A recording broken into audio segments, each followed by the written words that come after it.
푸른 나하니에 빛나는 숨쉬는 거리다.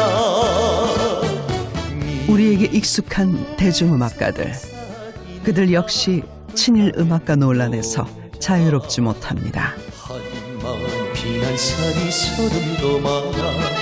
그래도 잊지 못할 판잣집이여 경상도 사투리에 아가씨가 슬피우네. 이별의 부산 경로참 반짝이는 별빛 아래 소근소근 소문대는 그날 밤.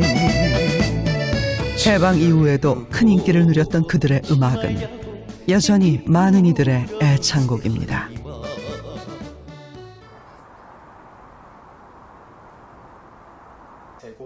하지만 대중음악가들이 일제의 침략전쟁에 부응하는 군국 가요와 관련된 건 분명한 사실. 조명암 박시춘 아들의 혈서. 그래서 조명암이 많다는 게 이것도 조명암, 이것도 조명암, 이것도 조명암, 이것도 조명암. 자료 속 공통적으로 거론이 되는 이름 조명암, 박시춘, 남인수. 42년 이후로에 이제 이분들이 본격적으로 이제 군국 가요를 다 부르셨네요. 42년, 3년, 2년 동안. 이들은 대중성을 바탕으로 선동의 주축이 됩니다.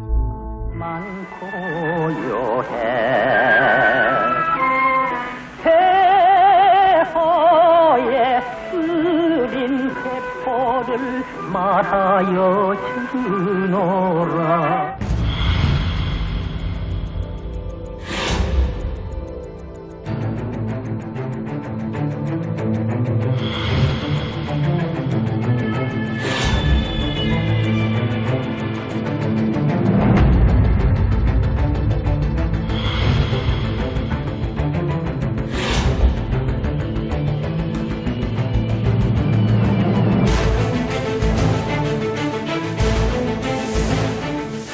이들이 함께 작사, 작곡, 가수로 참여한 대표적인 군국가요 혈서지원. 내용은 과연 어떠할까?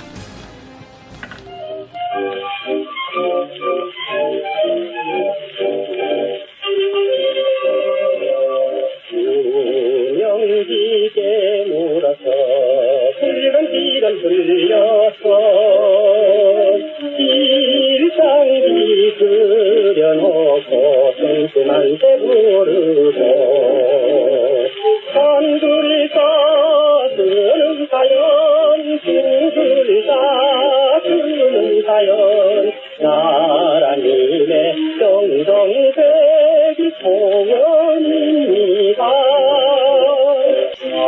한국의 비틀어지 신나더라 한기술 한나라 지구열에 인내기 시간면 시태를 높인 손과 목숨을 내준 손과 나라님의 정정되기 소원입니다. 혈서 지원 이것은 아까 그런 조금 뭐 남인수 이런 사람들이 열심히 부르고 다녔거든요. 앞장서서 우리들이 지금 나이 드신 분들은 누구라고 이름만 들어도 그냥 흥얼거리는 노래가 나올 정도로 유명한 가수들이 히틀러 2차 대전 때 히틀러도 그랬었거든요. 그 프랑스의 문인들, 작가들, 음악인들을 앞장세워서 이렇게 세우니까. 우리 애들한테도 그렇잖아요. 연예인들이 나왔다 하면은 많은 애들이 박수를 치고 갈채를 하고 따라가니까 그런 것들을 이제 홍보 수단을 이용했었던 것이죠. 이러한 사실을 잘 인지하지 못했던 우리. 해방 후 노래를 개사하여 군가로도 썼습니다. 수명직게 불어서 붉은 피를 흘려서 외국이 그려놓고 전세 만세 부르자 만글을 다 쓰는 사연 누구를 다 쓰는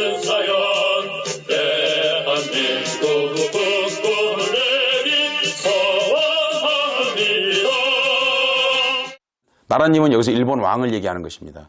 그러니까 일제가 한국에게 요구했던 것은 자발성이었습니다. 가장 의심했던 것도 자발성이었습니다. 한국인은 자발성이 없을 것이다. 그런데 바로 그 자발성을 이끌어내기 위해서 이는 피로 쓴 지원이라는 겁니다. 나는 피로서 자발성으로 일본 왕을 위해서 내 목숨을 바치겠다 하고 하는 일종의 약속인 것입니다. 노래 내용이 그것인 것이죠. 이건 더할 수 없는 친일이죠. 홍난파로 알려진 홍영훈은 우리나라 서양 음악의 선구자로 한국 최초 기록을 많이 남겼습니다. 한국 최초의 바이올리니스트, 최초의 바이올린곡 작곡 및 연주,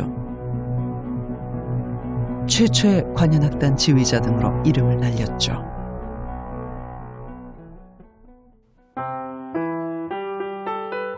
하지만 홍난파 역시 군국 가요를 발표했습니다. 대표적인 곡은 홍난파가 작곡을 하고 친일문학가 이광수가 작사한 희망의 아침. 밤이 새겼다 희망의 아침 동평원 하늘에 선물의 바위 하늘 바위가 듬뿍 받았어 소리 높여서 만세 불러라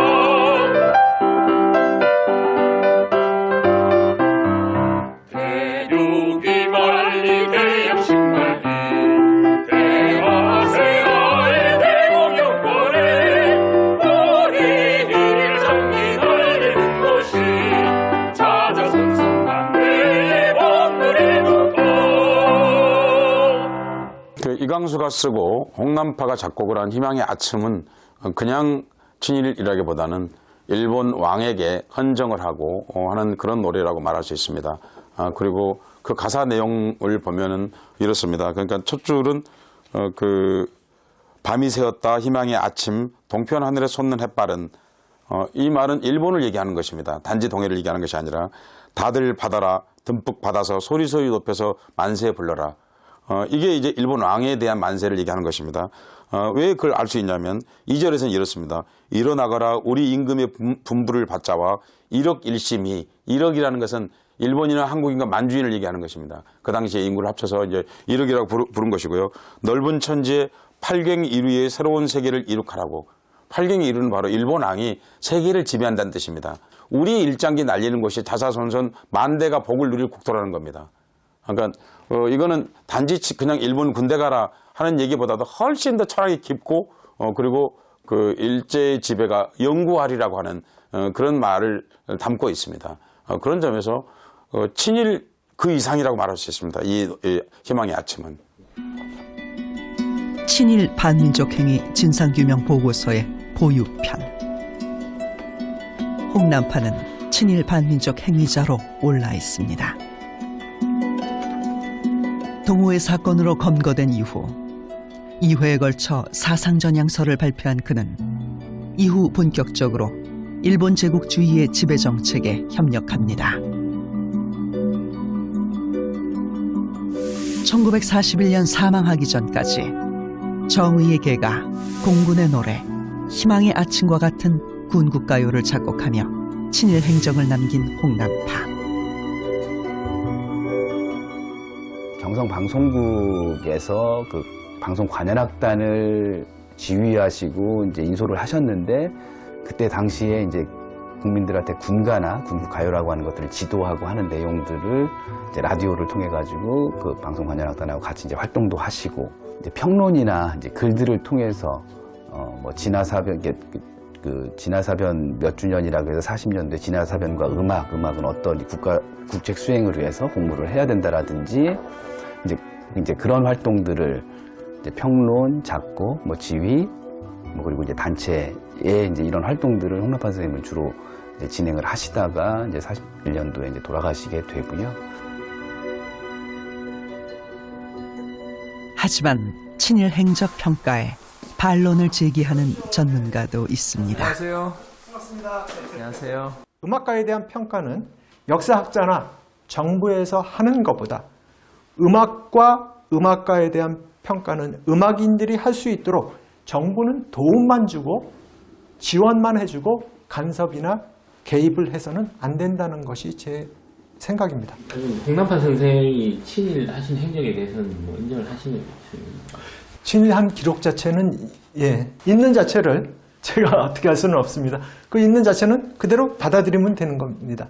단 그 잘못 알려진 부분이 계속돼서 나오기 때문에 좀 조심스럽습니다. 홍남파가 불과 1년 후에 사상 전향에 관한 논문을 썼다는 것은 37년 6월 11일부터 8월 21일까지 종로경찰서에 수감된 이후 홍남파의 그 모진 고문과 억압에 의해서 강제적으로 쓰여졌기 때문에 이거를 홍남파의 친일 행위로 보기보다는 오히려 홍남파를 희생적인 영역으로 보는 것이 옳다는 것이 제 생각입니다. 희망의 아침, 유광수 쓰고 홍남파 선생이 한 건데, 홍남파 선생님이 대부분 서정적인 곡들을 만드는데 갑자기 엉뚱한 게 하나 튀어나왔다는 건 그건 외압이라고 저는 판단할 수밖에 없습니다.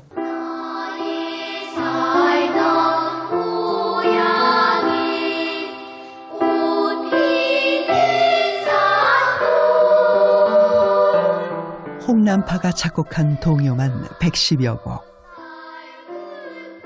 우리는 어릴 적부터 홍남파가 작곡한 음악을 부르며 자랐습니다.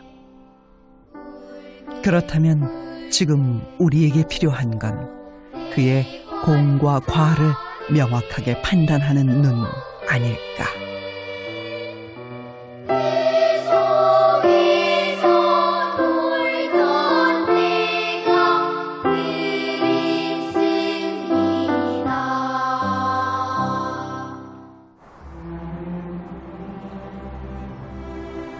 해방 이후까지 주요 요직을 맡으며 승승장구하던 친일 음악가들. 친일 행적은 적어놓지 않고 또 알려하지 않으며 눈 감고 넘어가는 현실. 울림이 있는 맑은 음악으로 영혼을 혼탁하게 만든 그들의 친일 행적은 결단코 잊혀서는 안 될 것입니다. 어떤 집단 기억이라고 할까요? 그 집단적인 메모리를 부단히 활성화시켜야죠. 왜? 잊어버릴 순간 또 당할 수 있으니까. 반세기, 한 세기가 이제 흘러가는 과정들로 쭉 반성 없이 그런 평가 없이 드러냄 없이 간다라고 했을 때 우리 이 후학들이나 이후의 세대들이 과연 그러면은 뭘 어떻게 생각을 하고 어떻게 살 거냐라고 하는 문제에 부닥치게 된다라고 하면은 3.1운동에 참가했던 소년, 소녀들 그리고 청년 학생들이 100년 뒤에도 아직 일본 군가를 부르고 있고 일제에 부역했던 그런 사람들을 훌륭한 작곡가라고 가르치고 있는 그 교과서로 공부할 것이라고 그렇게 정말 생각했을까요? 저는 3.1운동 100년이라는 것은 그걸 적어도 극복하거나 내지는 극복을 못하더라도 극복하려고 하는 시도라도 하는 그런 100년이 돼야 한다고 생각합니다.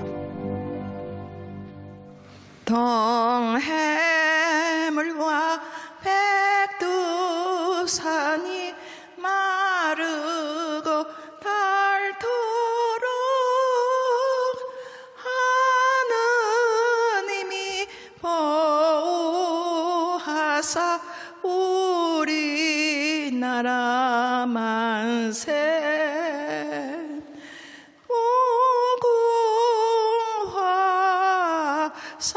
산천리 화려강산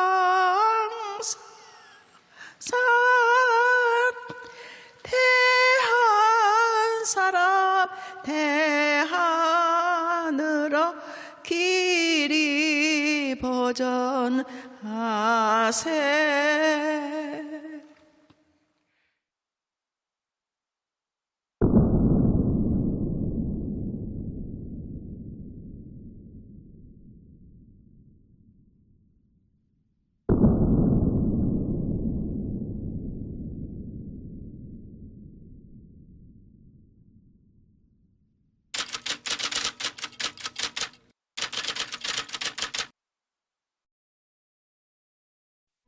진정성 있는 소방관이 되고 싶어요. 가장 위험한 곳에서 제일 먼저 손 뻗어줄 수 있는 사람이니까. 사람들이 제 노래를 듣고 위로받고 공감해 주시는 가수가 되고 싶어요. 약간 이웃 같은 걸 돕는 그런 훌륭한 어업인이 되고 싶어요. 제가 봉사 같은 걸 좋아하거든요. 일단 다문화라는 게 외국에서 오셨잖아요. 이제 그걸 극복해내시고 저를 키우신다는 게 좀 자랑스러운 것 같아요. 왜 이렇게 태어났을까라고 생각을 했었는데 그걸 계기로 인해서 되게 좋게 커가고 있으니까 그때 상황이 원망스럽고 그러진 않아요. 그냥 있는 그대로 봐줬으면 좋겠어요.